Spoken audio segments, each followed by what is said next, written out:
We're here with Millennium Live at the Transformational CMO Assembly at the Four Seasons Hotel in Denver, and I'm lucky enough to be joined by Ted Wright, the owner and CEO of Fizz. Thank you for joining us. Thank you for having me. So, tell us a little bit about Fizz and how you help brands and companies all over the world with word-of-mouth marketing and what that means for their brand. Well, thank you for asking. So word-of-mouth marketing is basically just the organizing of conversation that people are already having and then driving it where it's going to be most profitable for the company. So we are a platform by which, and not a technical platform, but a platform by which brands can have people who love their work, their goods, their services, something about them, and they can raise them up so they're easily seen by everybody else. And we refer to those people as influencers, and those are real influencers that have very specific personality traits that drive them to want to share conversations. And how would you describe Fizz's approach to word-of-mouth marketing in this day and age? Besides super awesome. Well, yeah. I mean, because it is super awesome. We have a killer team that we put together. The approach is just this. Conversation, the majority of the conversations are happening between two people that already know each other. And of those conversations, 70% of them are face-to-face. So 20% are over the phone and 10% are in social media. So we help our clients really spread their resources to where they're going to have the most effectiveness in order to move the needle for them, monetarily. Completely. And what platforms have worked best for engaging with future consumers?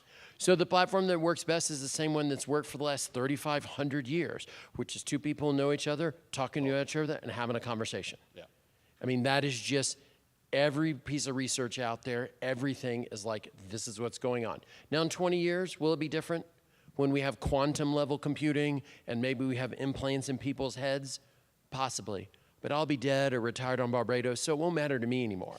And nor will it really matter to our other clients. They're not really worried about what's happening 20, 30 years from now. They want to know what's going on next quarter, next year, and the next 5 years as a time horizon. That's a very good point. And what do you say, or would you say to companies who haven't fully utilized the power of influencers to share their message? So what I would say to people that aren't using this yet is you're just leaving a lot of money on the table. You're leaving a lot of money on the table. And it's not very expensive to jump into this. I mean, compared to broadcast, who had budgets of tens to hundreds of millions of dollars, you're talking about $2 to $4 million a year to cover the United States with this and really move your brand. I mean, you can be expecting, in 2 or 3 years, you can be expecting to be 30% larger. And you expect your CFO to be able to directly tie all that back to this word-of-mouth marketing work. Look, we've been around 18 years, and we have a huge staff at this point. So it's not like it's all smoke and mirrors and then we go find another client. I mean, our clients stay for a while because it works, because they're making a ton of money. Everyone wins. Everyone wins. By talking. By talking and by organizing that conversation in the way that is most efficient for your goals for your company. So how does new technologies, conversational, like voice, AI, all this, how does that influence word-of-mouth marketing? So at the end of the day, word-of-mouth marketing is all about creating more conversations. So any new tech, any old tech, any tech, anything at all that's out there that is creating an ability for people to have more conversations more efficiently, that's a good thing. And we measure all technologies and all new innovations based on that. Are you helping create more conversations than before, less expensively? If you are, we're there. If you're not, then we're not. So there's not a tech out there that's not helpful. Then it's about taking the right technologies to the right folks. Mm-hmm. So if we're doing a fashion brand and it is really focused against 18-year-old surfers, then that's probably going to be Snapchat or whatever Snapchat is in 3 years. Yeah. If we're talking to my mother, Dr. Lynette Wright, famed medical geneticist, she's probably more about Facebook or Golden Retriever Rescue of Atlanta listserv. And that's where all those people are. Yeah. So it is less about the technology and more about the tool and how are you using it, which gets back to sort of marketing fundamentals. Who's your target? Where are they hanging out? And what's the easiest way to connect with them? What's different about word of mouth is then we ask the next question, what is in the easiest way for them to find us and where they're the most comfortable? Once you check off all those boxes, that's word of mouth marketing. Good point. So marketing is constantly evolving, changing weekly, monthly, especially as we head into looking towards 2019. What do you see are the biggest challenges facing the industry right now, and what's going to really impact the marketing industry next year? So for us, it's all about the measurement. Like everybody knows it's working. Now we need to know in as granular a level as possible, right? So Einstein made a good line when he was talking about dark matter. So Einstein posited that dark matter existed like 60 years ago, and it took 60 years to be able to prove it existed. So Einstein had a line, he's like, sometimes the easiest thing to measure is the least important, and the hardest thing to measure is the most important. And we're getting to that level now, where we in marketing are really able to spend the effort to do the hard work to measure the most important things. So I think that's where everything is going. Measurement. Can you measure it, and can you prove to me this is working? If you can prove this to me that it's working, and it's working ROI positive, I'll give you all my money. Here's all of my money. Yeah. Because that's just everyone being rational. The trick is, how do you prove it? And we've been, in our own space, we've been doing word of mouth marketing almost 20 years. So at this point, we're pretty good at doing the measurement. Plus, there are other people who have broken off in the industry, and all they do is measurement all the time. So Ed Keller and Brad Fay have an organization. There's some other people that have organizations. That's all they do. So measurement at this point from word of mouth is not inexpensive to do, but it's mathematically very true, and it's totally accessible. So there's no more guesswork. They're like, I know exactly how much money this made me or didn't make me, and so I as a brand can be very efficient in allocating my resources. What would you, flipping it, what would you say is the biggest hurdle that marketers are running up against at the moment, that they're constantly just not getting right? So I think the biggest hurdle is chasing the new thing, or people in our office call it squirrel chasing. Like, squirrel, what? And squirrel. And we do that sometimes. And sometimes people are like, hey, this is really cool, but how is blockchain working? I'm like, okay. So then we take a minute to explain blockchain to somebody. And it's like, oh, that's cool, but that doesn't have anything to do with marketing. No, it does not. And AI is a lovely idea, but AI is basically like a more efficient, database. Yeah. They're taking a lot of things and they're making decisions and they're trying to do as quickly as possible. That's AI. That ain't nothing new. What's different is the new is really it's faster or it's cheaper. And there's benefits in faster and there's benefits in cheaper, but it ain't really new. It's really just those things. So I think the problem that we see is people get distracted, or the other side is they have so much coming into them that they just shut off. They're like, there's too much noise, and I can't even find the signal very well, and so I'm just going to block it all out and just go down my path. And sometimes that's effective for them, and sometimes they miss things. Excellent. So you've written this fantastic book that we have here. Fantastic book. It is fantastic. Thank you. What would you say, one or two of the best lessons that people get out, from your book? So the book, I'm very pleased that a lot of people in business will read it and they have an aha moment. They're like, oh, that's what this is. If they don't have a chance to come to something like Millennium Alliance and see me speak here or see me speak at the ANA or any of the other places that I do, it's the $20 answer, and all our secrets are in there. So they're having their aha moment. Now, not every page has an aha moment, but business books for us, we were like, sometimes you got to move the story along. But I have had people show me their copy where it's tabbed and it's highlighted, and they get 2 or 3 things out of it, and they're like, great, this gets me set for the next year. Now I have a plan, and now this has really sparked a conversation. And it sparked an idea. So really, I think that is and I'm pretty excited about that I was able to do something, because writing a book was super scary. Oh my God, Was it fun though? No, not at all. The reality is that I did it because So we're pretty well known at this point. And so my wife and I live in Atlanta, and we would walk into parties sometimes, and people would be like, "Hey, are you Ted Wright?" And then they would talk to me for a little while, and then they would ask my wife more questions about word of mouth marketing.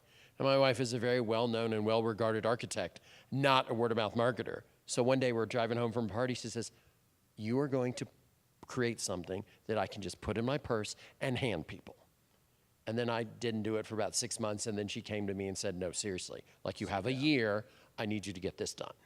So sadly, I had to give up video games for a year, because you can either have a family, a job, a video game habit, or write a book. Pick three. Yeah. So I decided I would give up video games, and then I was very pleased by the outcome. I was very pleased. The scariest part for me for writing the book is I have great respect for Seth Godin, and would like to consider him a friend. Yep. And I knew I was going to send the galleys to Seth because I wanted him to blurb the book. And that was the scariest part. When I sent that off, I was like, oh God, what if Seth doesn't like this? Because we're friends enough. Seth's like, I'm glad you wrote a book, but So he calls me Mother's Day, like 8 o'clock in the morning. And it's like rings like Hudson, New York. And I'm like, who is Hudson, New York? And it's 8 a.m. Mother's Day. And he says, "Hey, Ted, it's Seth. Loved the book. I'm so glad you wrote it. I think it will help the industry." And I was like, "Dude, thanks a lot." He's like, "All right, gotta go." I mean, Seth is very fast with me on the phone. And I dropped the phone. I'm like, "Victory!" Christine's like, "What's going on in there?" And I'm like, "Seth called and he loved the book." So that was a very exciting time for me. So you mentioned the aha moments from the book for people. How many aha moments did you get from writing the book?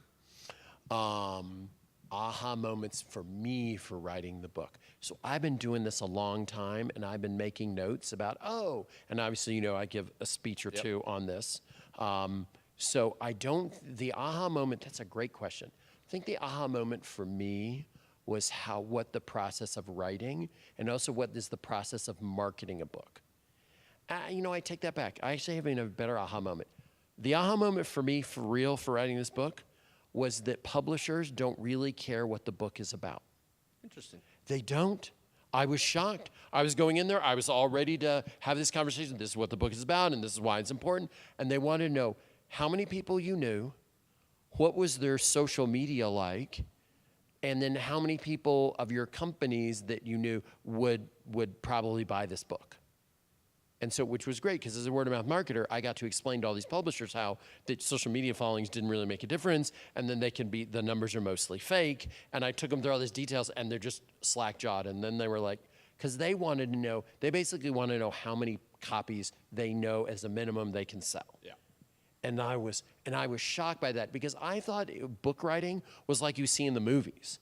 Like, I'm slaving away and I have this idea and it's very important, and publishers are like, they really care. I'm sure there are publishers out there that care, but in this genre, it was really like, okay, we'll do this. How many books do you think you can sell? Now, fortunately, as a marketer and a guy who likes marketing, so I started the marketing of this book and planning it the day I started writing it. So when I'm going into these meetings and, it's pretty much written, I'm like, "I'm so glad you asked about the marketing. Here it is." And, the scroll rolls out all the way into the wall, and, there's slides and there's pictures and there's graphs and there's analysis, and they're like, "Wow." I'm like, "Yeah, so I think I'll hit between this and this." And are you going to write another one? I get asked to a lot. Yeah. And that's, for you that are watching this, that's not meant to be obnoxious, but people are enjoying this. Like, "When's your next book coming out?" I don't, honestly, and thank you for asking, I don't know if I have another one in me. Yeah. You and I and everyone else who's watching this, we read books, they're like, "Oh, wow, that was a very small dinner conversation. You blow up into a book. That would have been a great article in the New Yorker, but you made it a book." I don't know. I wanted the book to be good all the way through and not be like, because we've all have friends who've written books, and you go and you read them, and you're like, they're super smart, they're very talented, but the book, meh. Yeah. And this is, I like it. The other thing I enjoyed about the book, since you're asking, and I'm going down memory lane here, it's been translated into other languages. How many? Many. So I've lost count. But what was fascinating about that is working with the translators to make sure that the words and the themes still fit. And then, of course, the other thing my son, who's 15 now, learned is that Google Translate, so the book came back from Korea, and he's taking his Google Translate on his phone, and he's reading chapters back to me. And he says, Dad, this doesn't even make sense. And I was like, Abbott, I don't think a translation of a translation probably is going to have the same thing, but it was cool to play with. And the word fizz does not exist in a lot of languages. So the book actually has different titles around the world. That's unreal. It's been very fun. So switching gears a little bit. Yes. You speak a fair bit. You know, you have so much passion for marketing and word of mouth marketing, but what do you see as one of the biggest benefits for C-level executives and yourself attending an assembly like the Transformational CMO Assembly? So for me, what's so great about what you all have done with this assembly and with this product you've done is you have focused always on the quality. Mm-hmm. The quality of the vendors that are coming, the quality of the brand side, the quality of the venue. Also, it's not like you're not bringing these brand people and it's like, okay, you've got 59,000 meetings in the next 3 minutes, go. They don't feel overwhelmed, so you can really have good conversations. It's not rushed. I mean, functionally, you treat everybody here like an adult as opposed to like a commodity. And so you can really tell that. So for us, also for my friends on the brand side who have attended, they like coming to this one as opposed to feel they have to go to some of your competitors, or they try one of your competitors once, like, yeah, I'm never doing that again, because it works and because you've taken the time, I believe, to think through all the aspects, and then you've built against those aspects for an overall event. So, I mean, there are people that I talk to on the brand side, they're like, I'd come back to this. Now, I know you don't let them come back. You know, they got to send somebody else. But like, yeah, this is cool. I'd recommend this to my friends. Yeah. And I've seen, because you've been gracious and had me speak at a couple of these, I've seen people from the same company, or like, oh, I used to work here, now I work here, but I always want to come to this, and now I'm here. So I really like this. You know, for us and our company, this is the only one of these we do. I mean, I go to other things, but for your genre of stuff, this is the only one that we do, and we're very pleased with the results and the conversations and the relationships we're able to form.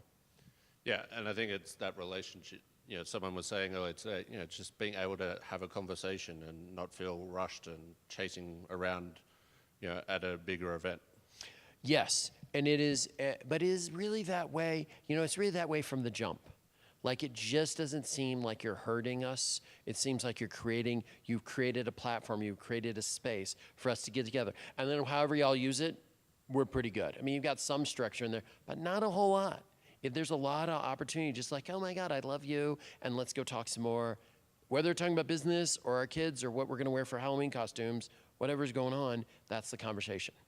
And that's amazingly valuable, particularly on the supplier side, because there's no way to really blind call these folks, nor should there be. I mean, all of our friends who are doing this, I mean, we have friends and I've sent them stuff and you're like, you know, that's not my real email address, right? That's the one that's on the website. You have my real email address. It's like, oh, I just assumed it was the same. Like, I am the CEO or I'm the CMO of, you know, big honking company. My real email address is not out there in public. Yeah. I'm like, oh, okay. I know I'm not the CEO of or CMO of a Fortune 50 company, so sometimes I miss the nuances of these things. But they school me and I understand. And why do you think, you know, for a CMO or, you know, a branding expert at one of, you know, a Fortune 500 company, it's really important to get out of their office and, you know, come to an assembly like this? So I've actually asked, so my friends that have been to this before, and I know how busy they are. I'm very clear how busy they are. I've asked them that same question. I'm like, so for real, why do you come to this? And this is the story they tell. If I was gonna have 8 or 10 meetings over a year, a third of them I would have to cancel day of, because my senior leadership or my board sees I'm in a vendor meeting for an hour. They're like, yeah, you can reschedule that. We have something else to do. Or I just get interrupted. So this is one day that's I'm out of the office, I'm out of everybody's mind, and unless like the cruise ship sinks or the office building falls over, I'm not going to have somebody bother me. And so they are coming because like, I want to go check stuff out and see what's new.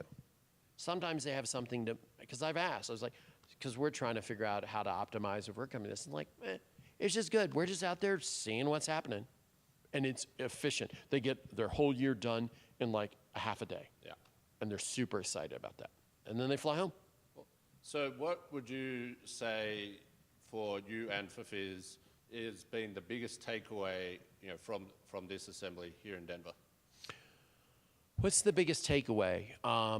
I think for us, this is just continuing to build relationships. And, for us, for the vendors that are watching this, we spend a lot of time before we come, like researching people and what are they really doing and what's their company doing, all the rest of stuff. And I'm always surprised. Somebody would think, oh, we're going to be a huge hit with them. Oh my God, we're going to be best friends forever. We're going to name our dogs after each other. It's going to be great.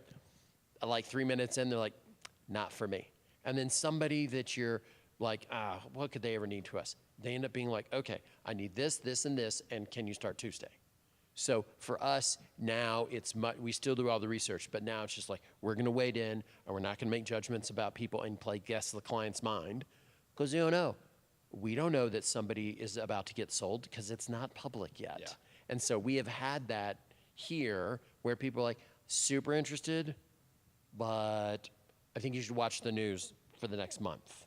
And we're like, oh, they're getting acquired. Okay, so there's nothing to do over there for the next 2 years. Yeah. But they remember us and they see us and like, oh yeah, that thing. And they go in their new place or the dust settles and then they're picking up the phone and calling us. It's the conversations we were talking about earlier.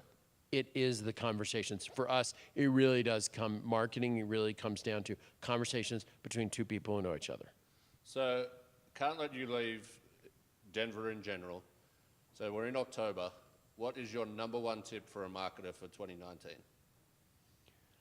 I think the number one tip for us, so it's self-serving, but if you're unfamiliar with word-of-mouth marketing, I think you should take an hour and check it out. The ANA has got so ANA.net, WOMA.org, WOMMA.org. You can go to our website, fizzcore.com. We have a lot of the same information out there. And I think I would also really dig into the truth of when you say influencers, are you sure they're influencers or are they really spokespeople that you're just using a different label? Because I think it is less efficient for you to call something one thing and assume it will act like that, because other things that are called that act like that, when really they're a spokesperson or they're a spokesmodel or they just happen to be really good on YouTube.